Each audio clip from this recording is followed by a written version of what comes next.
Fares, otro Jacob dentro del linaje hasta David. Fares es un personaje notable en la historia bíblica, no solo por su linaje, sino también por el contexto de su nacimiento y su significado en la narrativa del pueblo de Israel. Su historia se entrelaza con temas de justicia, redención y la soberanía de Dios. En la narrativa de Fares, se puede observar una comparación interesante con la historia de su antepasado Jacob, quien frente a Esaú obtuvo la primogenitura que de forma natural no le correspondía. Ambos nacimientos tienen implicaciones profundas en la historia de Israel. Contexto familiar.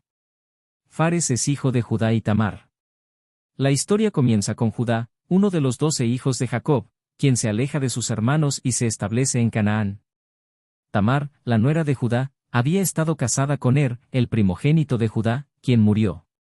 Luego, Tamar fue asignada a Onán, el segundo hijo de Judá, para continuar con la línea familiar.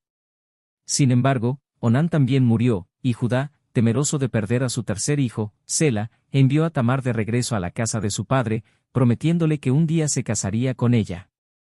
El relato de Fares se torna dramático cuando Tamar, sintiéndose abandonada y con la necesidad de cumplir con su deber familiar, decide actuar por su cuenta. Se disfrazó de prostituta y se presentó en el camino de Judá.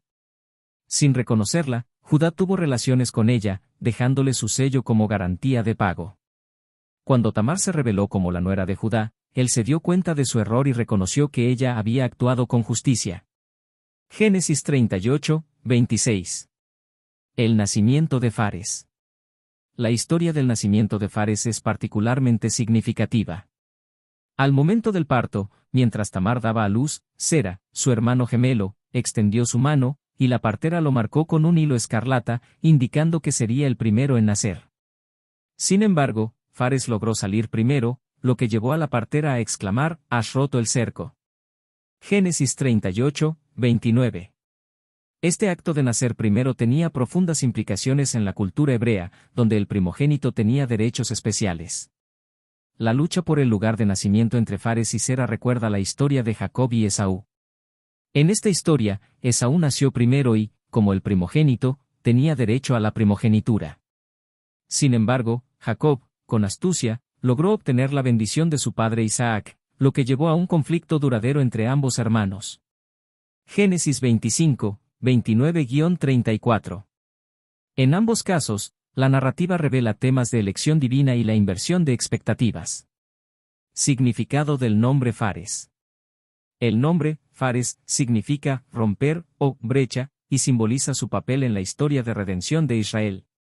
Su nacimiento no solo representa un nuevo comienzo para Tamar y Judá, sino que también indica que Dios puede usar situaciones inusuales para llevar a cabo su propósito. A través de Fares, se establece una línea que culmina en el rey David y posteriormente en Jesús, lo que resalta el plan divino que trasciende las limitaciones humanas. Fares es un antepasado de David, y su linaje es importante en la genealogía que se encuentra en el Nuevo Testamento. Mateo 1, 3. Esta conexión subraya el hecho de que, a pesar de los comienzos inciertos, Dios puede transformar las circunstancias adversas en oportunidades para cumplir su propósito. Conclusión. La historia de Fares es rica en significado y simbolismo. Su nacimiento, rodeado de circunstancias inusuales, refleja la soberanía de Dios en la historia de Israel. La comparación con Jacob y Esaú ofrece una perspectiva sobre la importancia de la primogenitura y las elecciones divinas. Fares, aunque a menudo pasa desapercibido, es un personaje clave que ilustra cómo Dios puede obrar en situaciones complicadas y llevar a cabo su plan redentor a través de linajes inesperados. Su legado perdura en la historia bíblica, recordándonos que, incluso en las circunstancias más inusuales, Dios tiene un propósito. Fares, hijo de Tamar y Judá, fue el padre de Esrón, quien fue padre de Ram. Ram, a su vez, engendró a Aminadab, quien fue el padre de Naasón. Naasón fue un líder importante durante el tiempo del Éxodo y la peregrinación de Israel en el desierto.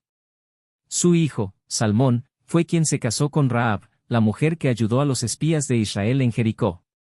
De esta unión nació Booz, quien luego se casaría con Ruth, la moabita. Booz y Ruth engendraron a Obed, el abuelo del rey David. Ruth 4, 18-22.